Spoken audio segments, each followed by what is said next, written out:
네, 스토리가 있는 뉴스, 스토리 뉴스 시작하겠습니다. 자, 먼저 속보부터 전해드리겠습니다.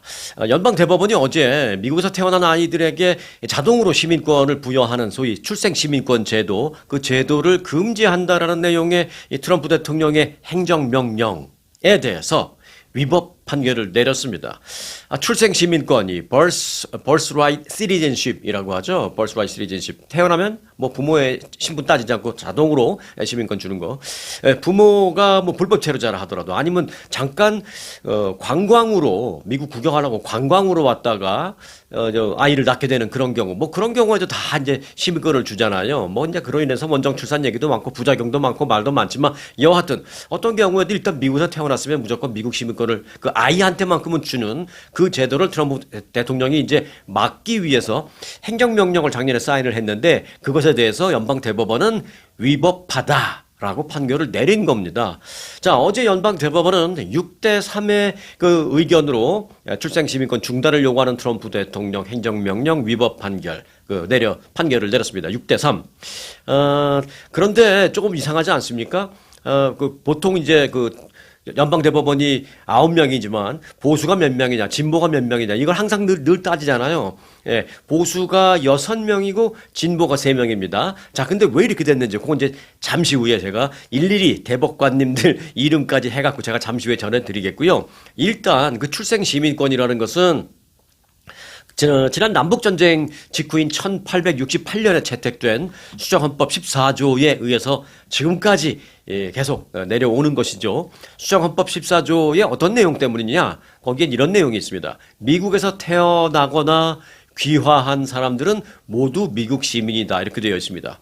뭐 귀화한 사람은 정식으로 법적으로 미국 시민권을 받았으니까 뭐 그렇다고 치고 그 앞에 미국에서 태어나거나 요게 붙어 있습니다. 그래서 자동 출생 시민권이 되는 거죠. 그런데 이제 이에 대해서 트럼프 대통령이 출생 시민권의 그 애초, 수정법 14조의 그 내용이 애초에는 이렇게 막 관광으로 온 사람 주려고 한 게 아니라 남북전쟁 직후에 만들어진 그 법인데 남북전쟁 직후에 흑인 노예들과 그 자녀들, 뭐 엄밀히 말하면 흑인 그 자녀들에게까지도 시민권을 보장해 주기 위해서 우리 미국이 그때 글을 만든 거지 지금 이런 식으로 하려고 만든 건 아니다. 그 취지에 대한 퀘스천을 제시하면서 이제 중단하겠다 이제 그런 것이었습니다. 미국에서 원정 출산을 하는 무슨 중국 부유층이나 이런 식으로 트럼프 대통령은 직접 노골적으로 말했죠. 중국 부유층이나 또는 뭐 불법 체류자들의 자녀를 위한 것은 아니다. 그걸 출생시민권을 주기 때문에 더 불법 체류자들이 늘고 있고 더 원정 출산이 늘고 있고 이 부작용이 있는 것이다. 이렇게 얘기를 했습니다. 여하튼 뭐 일단은 이제 제동이 걸린 건데 대법원 어제 이제 말씀드린 대로 이제 6대3으로 위법 판결을 내린 건데 트럼프 대통령이 이걸 그러니까 제동을 걸려는 게 위법하다라는 것이니까 수정헌법 14조대로 계속 출생시민권을 줘라라는 얘기인데요. 자, 그러면 보수 성향 그 대법관이 6명이라고 했는데 그러면은 6명이 오히려 트럼프 대통령의 손을 들어주는, 다시 말해서 그게 합법하다라고 출생시민권 중단 맞아 트럼프 대통령 손을 들어주는 그 판결이 6대3으로 나와야 되네. 지금 이거는 거꾸로 나온 거잖아요. 어떻게 보면. 자, 어떻게 됐는지를 좀 보겠습니다. 우선 대표적인 보수 성향이면서도 지금 대법원장인 존 로버츠 대법관이 제일 먼저 위헌 판결에 앞장을 섰습니다. 조금 의외죠. 네. 대법원장이면서 지금 뭐 당연히 보수 성향인데 오히려 트럼프 대통령에게 반하는 의견을 냈습니다. 자, 그리고 또 한 명 역시 보수인 에이미 코니 베럿이라는 보수 대법관도 위헌 판결을 내렸습니다. 그리고 역시 보수인 브렛 캐버노 대법관도 역시 위헌 판결을 내렸습니다. 그래서 6명 중에서 3명의 보수 대법관이 이쪽으로 의견을 내는 바람에 6대3이 된 것입니다. 자, 어찌됐든 앞으로도 이제 미국에서 태어나면 그 부모의 체류 신분과 관계없이 미국 시민권을 자동으로 이제 취득하는 제도는 일단은 계속하게 됐습니다. 그러나 우리가 이제 알 수 있는 건 트럼프 대통령이 이 부분에 대한 문제 제기, 다시 말해서 출생시민권에 대한 공격, 이걸 절대로 멈추지는 않을 것입니다. 자, 이번 판결에 따라서 트럼프 대통령의 그 이민정책 추진에도 당장은 일부 좀 차질을 빚게는 됐습니다. 하지만 공격은 계속될 것이다라는 것을 우리는 이미 익히 알고 있습니다. 실제로 트럼프 대통령의 어제 반응을 좀 보겠습니다. 트럼프 대통령은 어제 출생시민권 제한 조치가 연방 대법원의 결정으로 제동이 걸렸지만 의회의 입법으로 내 정책을 계속 추진하겠다라고 말했습니다. 아주 구체적으로 얘기했습니다. 의회의 입법. 자, 트럼프 대통령은 어제 SNS에 대법원이 출생시민권 제도를 유지시키기로 했는데 이는 우리나라의 큰 불행이다 라면서 의회에서 입법하면 된다 라고 말했습니다. 그러면서 길고 거추장스러운 이 수정헌법을 고치는 그런 작업까지도 필요 없다. 의회는 불공정한 이 출생시민권을 끝내기 위한 작업을 오늘부터 시작해야 한다. 그러니까 의회 의원들은 그들은 나와 완전하고 전폭적인 지지를 받을 것이다. 그러니까 이런 입법을 추진하는 의원들은 나의 지지를 받을 것이다. 이제 이렇게 SNS에 글을 올렸습니다. 자, 트럼프 대통령이 말한 그 의회 입법이라는 게 뭘 뜻하는 건지 조금만 설명을 드리겠습니다. 자, 수정헌법 14조를 개정하지 않아도 그러니까 헌법을 개정한다라는 것은 이건 사실은 보통 일이 아니죠. 사실 뭐 거의 불가능에 가까울 정도인데 지금까지 역사적으로 본다면 뭐 그렇다고 뭐 불가능하다는 얘기는 아닙니다만은 지금까지 역사적으로 보면은 쉬운 일이 아니다라는 것을 우리가 모두 알고 있습니다. 그러니까 그 길고 어려운 그 수정헌법을 고친다. 사실 이제 헌법을 고친다라는 표정이 맞습니다. 왜냐하면 왜 우리가 수정헌법 그러냐면 기존에 만들어져 있는 헌법을 조금 고쳤어요. 그러니까 헌법이 뭐 안 고쳐진다는 것도 사실은 말이 안 됩니다. 조금 고쳐졌습니다. 그래서 조금 고쳐졌기 때문에 그걸 우리는 수정헌법 이라고 하는 겁니다. 자, 여하튼 그 헌법을 고친다라는 길고 험난한 여정을 가는 것 대신에 입법을 한다라는 것인데 그걸 고치는 것과 거의 비슷한 효과를 낼 수 있는 법안을 만들어서 의회에서 땅땅땅 통과시키면 된다. 이제 이 얘기입니다. 자, 실제로 현재 린지 그레이엄 상원의원이나 브라이언 바빈 하원의원 등이 이민법과 또 국적법 개정안 등등을 만들어서 출생에 따른 자동 시민권 부여를 폐지하거나 또는 대폭 제한하는 법안을 이미 발의해 놓은 상태입니다. 그러니까 뭐 이 수정헌법을 폐지하자, 고치자 이렇게 대놓고 한 게 아니라 뭐 미국에서 태어났다 하더라도 그 부모 중에 한 사람이 시민권자가 아니라면 뭐 이런 어떤 조건을 다는 거죠. 또는 그 부모 중에 단 한 명이라도 불법 체류자 신분이라면 뭐 이런 식으로 조건을 달아서 헌법을 고친 거나 마찬가지의 그런 효과를 내면 된다. 이제 이 얘기입니다. 자, 그래서 과연 출생 시민권 제도를 뒤집으려는 이 트럼프 대통령의 노력이 이 대법원의 이번 판결과 관계없이 그 의회에서 입법을 통해서 과연 성공할 수 있을지 이 부분이 굉장히 주목되는 부분인데 이제 이 작업은 이제부터 시작이다. 이렇게 보시면 되겠습니다. 진전되고 또 이 입법 과정에서 새로 나오는 내용이 있으면 또 여러분들에게 바로 전해드리겠습니다. 혹시 구독 안 하고 계신 분들은 구독 눌러놓고 함께 해주시기 바라겠습니다. 자, 그런데 연방 대법원 판결 얘기를 조금 더 해드려야 되겠어요. 왜냐면 대법원이 지난 월요일부터 뭐 어제까지 뭐 오늘도 마찬가지입니다만 아주 열일하고 있습니다. 열일이라는 거 요즘 한국에서 이제 젊은 친구들이 많이 쓰는 용어잖아요. 열심히 일한다. 네, 대법원이 딱 열일하고 있습니다. 다음 주부터 지금 영상 보시는데 좀 깜빡깜빡하죠? 예, 잠시만요. 예. 네, 조그만 조명 하나가 좀 접촉이 안 좋아서 자꾸 깜빡깜빡해서 제가 아예 꺼버렸습니다. 조금 차이가 있는 것 같긴 합니다만은 양해해 주시기 바라겠습니다. 어디까지 했죠? 예, 대법원이 열일하고 있다라고 말씀드렸죠.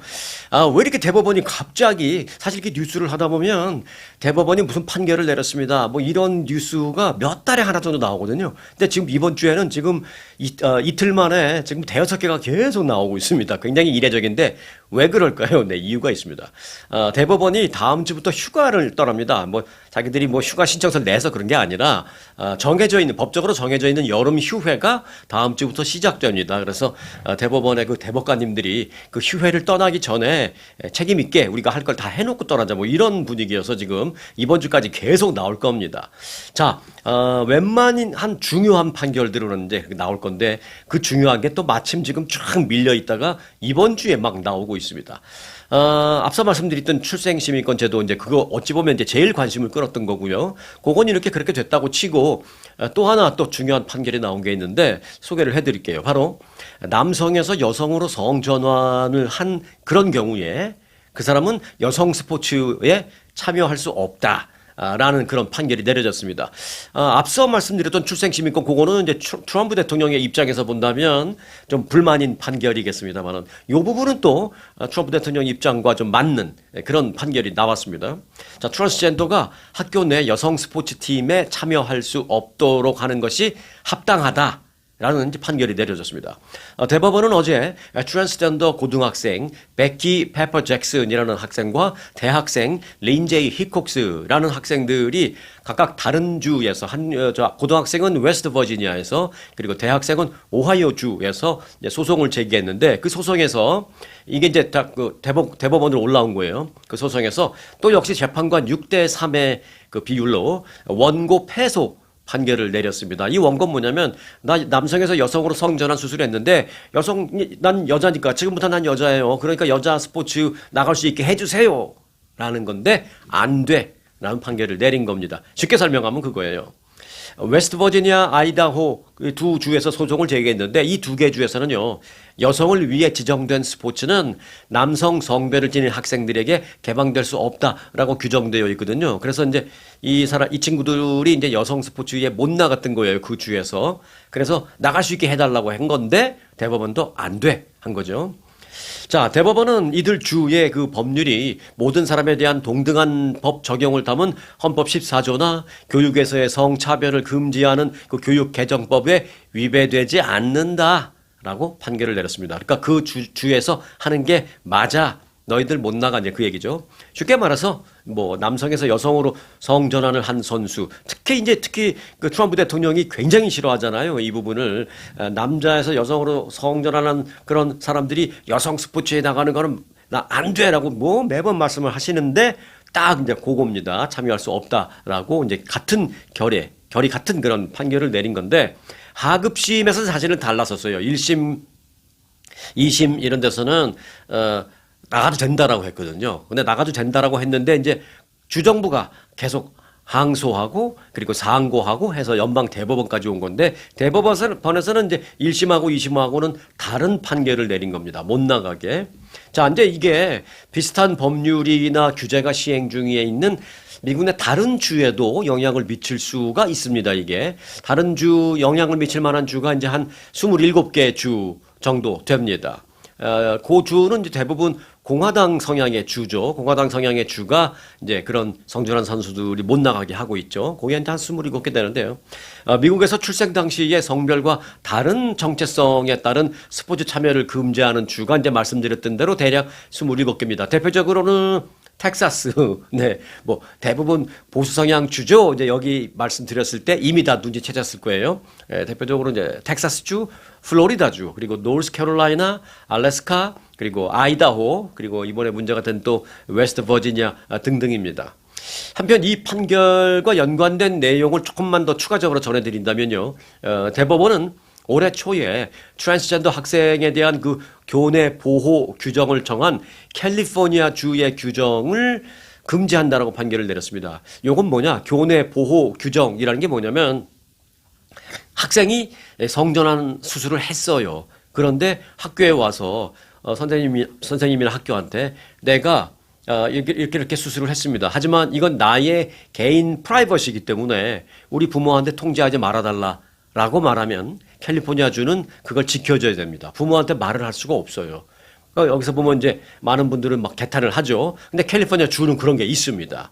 그렇게 하는 거를 이제 뭐 교내 보호 규정이라고 이제 흔히 우리 말하는데 대법원에서는 그러니까 부모에게 통지하지 않는 걸 금지한다라는 판결이 내려왔습니다. 그러니까 바꿔 말하면 뭐냐? 부모한테 통지해라라는 얘기죠. 네, 요것도 이제 대법원에서 요번에 새로 나온 판결 중에 하나입니다. 굉장히 중요한 판결이 막 쏟아져 나오고 있죠, 지금. 자, 대법원은 최근 트랜스젠더의 또 군 복무를 금지하고 여권에 자신의 성 정체성을 기재하지 못하도록 한 트럼프 대통령 그 정책에 대해서 합헌이다. 또 이렇게 허용한 바 있습니다. 그러니까 이 성 정체성과 관련해서는 대법원이 트럼프 대통령과 거의 결이 같은 판결을 내렸습니다. 이제 우리가 큰 틀에서 이제 보면 그렇습니다. 성 정체성과 관련해서는 트럼프 대통령이 뭐 기분 좋아할 만한 판결이 다 나왔는데 단 한 가지 이제 출생 시민권과 관련해서는 트럼프 대통령이 싫어할 만한 판결이 이번에 나왔다. 뭐 그렇게 생각하면 우리가 외우기가 좀 쉬울 것 같아요. 네. 자, 다음 스토리인데요. 국기를 걸지 못하는 작금의 시대 상황이라는 제목으로 좀 스토리를 전해드릴까 합니다. 자, 독립기념일 이번 주 토요일이죠. 그래서 토요일은 어차피 쉬는 날이기 때문에 제대로 쉬기 위해서는 이제 금요일부터 우리가 공휴일을 갖습니다. 자, 독립기념일을 우리가 앞두고 있는 가운데 이 같은 그 국가기념일에 국기를 개양하면 혹시 마가 진영으로 오해를 받을까봐 자기 집 앞에 국기를 걸지 못하거나 또는 국기를 거는데 국기를 거꾸로 거는 아주 이해하기 힘든 어려운 그런 상황이 지금 벌어지고 있습니다. 누구의 지금 잘잘못을 탓하기 전에 뭐 국기를 거꾸로 걸어 말도 안 되지 뭐 국기를 안 걸어 말도 안 돼. 그 사람들이 잘잘못을 탓하기 전에 왜 지금 이런 상황이 됐을까라는 작금의 시대 상황을 여러분과 같이 좀 얘기를 나눠보려고 하는 것입니다. 자, NBC 뉴스가 어제 보도한 건데요. 건국 250주년을 맞이한 미국인들이 성조기 개양을 놓고 고민에 빠져 있다라는 보도를 내보냈습니다. 국가적인 자부심이나 애국심을 표현하기 위해서 우리가 집 앞에 국가 기념일에 이제 성조기 걸어 놓잖아요. 뭐 한국이나 미국이나 마찬가지죠. 한국은 태극기. 그런데 그렇게 국기를 집 앞에 걸어 놓던 많은 미국인들이 정치적인 양극화가 심각해진 이 작금의 현실에서 국기를 내 집 앞에 걸어 놓으면 혹시 내가 극렬한 마가 지지 세력으로 오해를 받지는 않을까? 이런 걱정 때문에 국기를 안 건다라는 것입니다. 심지어는 어떤 사람은 거꾸로 건다라는 것입니다. 트럼프 대통령 지지자들은 잘 아시는 대로 국기 개양을 좋아하죠. 집집마다 이제 걸어놓죠. 그럼 뭐 국기 개양을 자랑스러워하는 그런 입장이 대부분입니다. 하지만 트럼프 대통령의 정책에 좀 반대하는 마음을 갖고 있는 그런 사람들이 국기 개양을 해놓으면 마치 내가 트럼프 지지자로 오해받을까봐 그게 싫어. 약간 뭐 그런 거죠. 그래서 아이씨 걸지 말까? 뭐 이런 생각을 한다는 것이죠. 그리고 심지어는 어떤 사람은 내가 그런 마음이다라는 것을 표시하고 그러나 또 안 거는 건 또 말이 안 되니까 걸기를 걸되 성조기를 거꾸로 건다라는 것입니다. 이제 일종의 메시지죠. 실제로 아이오와 주에 거주하는 61살의 디나 베닉이라는 주민은 애국심을 보여주면서도 트럼프 대통령에게 항의한다라는 차원에서 국기를 거꾸로 개양할 계획이다라고 이제 실제로 그렇게 NBC와의 인터뷰에서 말했습니다. 자, 매사추세츠주에 거주하는 또 다른 시민 72살, 나이도 좀 있으세요. 72살의 주민 브루스 왓슨이라는 사람은요. 국기 개양이 트럼프 행정부에 대한 내가 어떤 지지하는 것으로 비추어질까 봐 그게 싫어서 국기를 개양하기는 하되 나는 마가 소속이 아니고 트럼프 지지자가 아니다라는 것을 알리기 위해서 국기를 걸기는 걸되 국기 옆에 조그만 표지판을 따로 세워놓겠다 이렇게 얘기했습니다. 그래서 나는 마가 지지자가 아니야. 이런 표지판을 또 걸어놓겠다라는 것입니다. 참 뭐 여러 가지 생각이 드실 거예요. 그러나 뭐 굳이 뭐 그렇게 해야 돼 뭐 이런 생각이 들기도 하지만 저는 이제 개탄하는 게 뭐냐면 이런 작금의 상황이 개탄스럽다라는 것입니다. 그렇게 하는 그 사람이 개탄스러운 게 아니라 이 작금의 시대 상황이 그렇다는 겁니다. 자, 이에 대해서 시라큐스 대학의 알렉스 와그너 교수는 성조기는 마가 깃발도 아니고 또 트럼프 대통령의 깃발도 아니다 라면서 성조기는 우리 모두의 것인데 오해받을 것을 우려해야 하는 지금의 상황은 매우 안타까운 상황이다. 어떻게 하든 이 국기와 관련된 이 오해에 받을 수 있다라는 이런 상황, 이거는 우리가 타개해 나가야 할 중요한 숙제다. 이렇게 얘기를 했습니다. 그런데 이제 이 얘기를 들으시면서 한국의 상황도 이렇게 연상되고 그러지 않으세요? 흥미롭게도 한국의 상황도 이와 매우 흡사합니다. 대한민국 국기인 그 태극기를 들고 무슨 시위할 때 거리로 나와서 이렇게 시위를 하면 자동적으로 극우 보수파로 이제 오해받는 그게 또 한국의 실정이기도 합니다, 지금.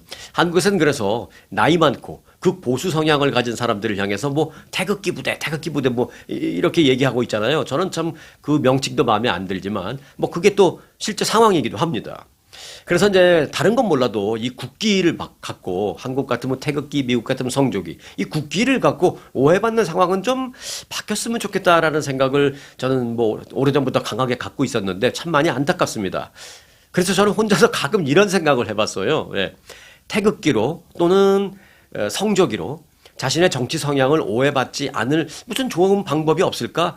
본인이 보수든 본인이 진보든 성적이나 태극기를 마음껏 들고 있을 수 있는 그런 상황, 그렇게 좀 상황을 바꿀 수 있는 건 없을까라는 생각을 하다가 한 가지 생각이 들긴 들었습니다. 그게 뭐냐면 바로 이 진보 진영에 시위할 때도 진보 진영 그 사람들도 태극기를 또는 미국에서는 성조기를 들고 나가서 시위를 하는 겁니다. 그렇다면 보수든 진보든 나라를 생각하는 마음은 어차피 똑같다라는 그런 메시지이기도 하면서 태극기가 진보나 보수 양쪽 모두에게 등장을 한다면 애국계 태극기나 성조기 이 국기로 인해서 오해받는 일을 좀 상쇄시키지 않을까라는 그런 생각을 혼자서 해보긴 했는데요.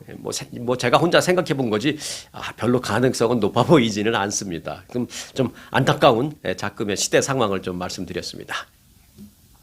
자, 경제 뉴스 몇 가지 좀 간추려 드리겠습니다. 노동시장의 수요 흐름을 보여주는 미국의 그 구인 건수.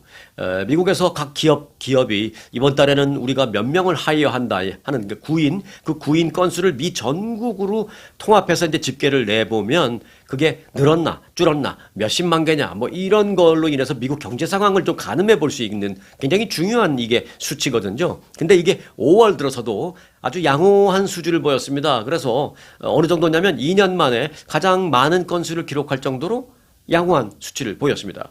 노동부가 어제 공개한 보고서를 보니까요. 지난 5월 미국의 구인 건수가 760만 건으로 집계가 됐습니다. 한 달 전과 거의 비슷한 수준이에요. 조금 올랐습니다. 그리고 다우존스가 예상치는 730만 건이었는데 그 예상치보다도 30만 건이 더 많은 그런 구인 건수를 기록했습니다. 그래서 경제 상황이 괜찮구나라는 것을 우리가 좀 알 수 있는 거죠. 각 기업체에서 기업이 힘들면 사람을 하이어하겠어요? 못하죠. 그런데 사람을 이렇게 하이어하는 케이스가 늘어났다라는 것은 기업체가 기업을 운영하기에 아직도 상황이 괜찮구나라는 걸 우리가 알 수 있는 거죠. 노동시장의 강세가 계속되면 연준의 기준금리 인상 전망이 한층 힘을 얻게 됩니다.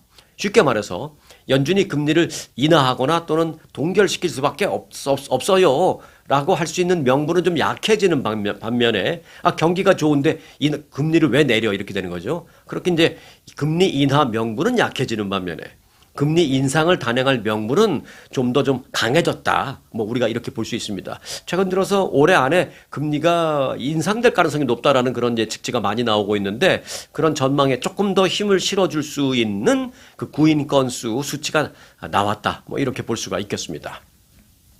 자, 집값 얘기를 좀 해보겠습니다. 그 물가 상승분을 고려한 미국의 실질 주택 가격이 1년 가까이 하락 흐름을 지속한 것으로 나타났습니다. 그냥 주택 가격이 아니라 실질 주택 가격. 이게 뭐가 다르냐? 그냥 주택 가격은 내가 작년에 우리 집이 100만 불이었는데 올해 보니까 101만 불이 됐어. 그럼 이건 집값 오른 거죠. 그런데 실질 주택 가격이라는 건 뭐냐? 그럼 1년 동안에 기본적인 소비자 물가 이건 얼마나 올랐는데 뭐 이걸 따지면 뭐 3% 4% 올랐다라고 치면 아까 말씀드렸던 100만 불에서 101만 불 올랐으면 1% 오른 거잖아요. 1년 동안. 그런데 그 1년 동안 소비자 물가 지수는 3% 올랐어요. 그러면 3% 물가가 올랐는데 내 집은 1%밖에 안 올랐기 때문에 실질 주택 가격은 하락이나 마찬가지다. 이렇게 이제 보는 거죠. 자, S&P 다우존스 인덱스는 지난 4월 미국의 주택 가격 지수가 전년 동기, 그러니까 1년 전 4월에 비해서 0.8% 상승했다라고 밝혔습니다. 0.8% 상승은 소비자 물가지수 상승률 지난 1년 동안에 3.8%였거든요. 그것과 비교해보면 금방 아시겠죠? 네, 하락세나 마찬가지다 이렇게 볼 수 있습니다. 팬데믹 이후에 미국의 주택 가격은 가파르게 올랐고요. 팬데믹 직후에. 그리고 모기지 금리가 이제 많이 올랐습니다. 팬데믹 때는 뭐 2%짜리도 있고 막 그런데 지금은 뭐 6.5, 6.75 막 이러잖아요. 그래서 이제 현 상황은 잠재적 주택 바이어들이 구입을 좀 망설이면서 관망세를 유지하는 그런 상황입니다. 그래서 이제 집값이 오르지 못하고 있는 것이죠. 수요와 공급의 원칙 때문이죠. 네, 수요가 많이 없으니까 공급은 그대로 있는데 수요가 별로 없으니까 가격이 오르지 못하는 겁니다. 주요 대도시의 집값 변화율은 그런데 지역별로 조금 차이는 분명히 있습니다. 자, 그러면 4월에 비해서 5월에 집값 상승률이 가장 많은 상위 5개 대도시는 그럼 어디냐? 네, 요건 이제 한 달 기준입니다. 한 달 동안 클리블랜드 한 달 만에 많이 올랐어요. 2.5% 상승. 한 달에 2.5%면은 꽤 많이 오른 셈이죠. 어느 지역은 1년에 2.5도 안 되는데 클리블랜드 2.5%, 그리고 프로비던스 1.8% 상승, 뉴욕 1.8%, 마이애미 1.5%, 그리고 콜럼버스 1.3% 상승했습니다. 자, 반대로 전달 대비 하락률 상위 탑5 대도시는 LA 인근, LA 동쪽으로 한 차 타고 1시간 정도 가면 되죠. 리버사이드 마이너스 1.9%, 또 샌호세 마이너스 1.77%, 샌프란시스코 마이너스 1.3%, 그리고 피닉스 마이너스 1.0%, 그리고 덴버 마이너스 0.7%를 기록했습니다.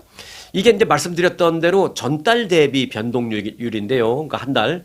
요걸 이제 1년 기준으로 보면 조금 또 달라지는 면도 있습니다. 즉, 전년 대비 집값 변동을 보면 도시가 몇 개 바뀝니다. 자, 전년 대비 강세 지역을 보면 샌프란시스코가 여긴 또 갑자기 바뀝니다. 샌프란시스코 전년 대비 11.7% 올랐습니다. 그러니까 아하, 샌프란시스코는 지난 1년으로 보면은 11.7%가 올랐는데 많이 오르다가 지난 한 달 동안에는 살짝 내리막을 겪었구나. 뭐 그렇게 우리가 알 수 있는 거죠. 자, 시카고 전년 대비 10.7% 올랐습니다. 1년 동안에 10% 이상 올랐어요.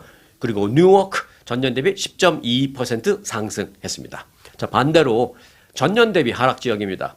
텍사스주의 3개 도시가 그런데 1, 2, 3위를 차지했어요. 텍사스주는 최근에 몇 달 동안은 살짝 좀 반등세인데 이걸 1년으로 놓고 보면 좀 하락하는 도시가 1, 2, 3등 다 텍사스입니다. 먼저 1위는 오스틴 마이너스 3.8%, 2위는 샌앤토니오 마이너스 2.4%, 3위는 댈러스입니다. 마이너스 2.2% 이렇게 1, 2, 3위를 기록했습니다. 그리고 플로리다로 가보겠습니다. 플로리다의 잭슨빌이 4위 마이너스 2.1%, 그리고 역시 플로리다의 올랜도 여기가 5위예요. 마이너스 2.0% 등으로 나왔습니다. 그런데 이제 댈러스의 경우에는 1년 전에 비하면 2.2% 하락이라고 제가 이제 말씀드렸잖아요. 그런데 이게 또 한 달 전에 비하면 1.6% 상승 이렇게 좀 바뀝니다. 그러니까 1년 동안에는 조금 하락세였지만 최근에 몇 달 사이에는 조금씩 올라간다. 다시 말해서 반등 추세를 보이고 있다.